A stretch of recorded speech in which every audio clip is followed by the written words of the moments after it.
بسم اللہ الرحمن الرحیم۔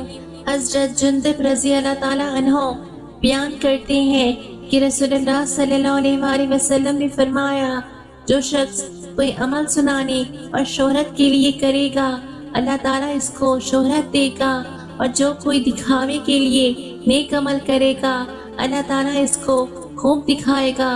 اس حدیث کو بخاری و مسلم سے روایت کیا گیا ہے۔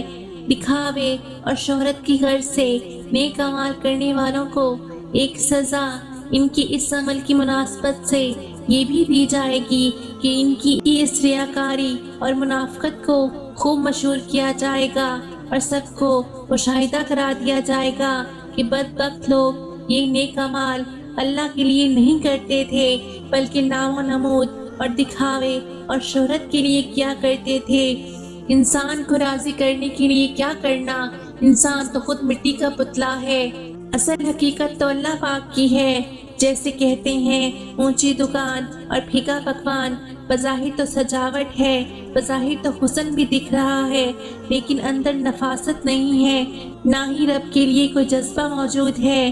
الغرض جہنم کے عذاب سے پہلے ان کو ایک سزا یہ ملے گی کہ سرے محشر ان کی ریاکاری اور منافقت کا پردہ چاک کر کے سب کو ان کی بدباطنی دکھا دی جائے گی۔ اللہم حفظنا۔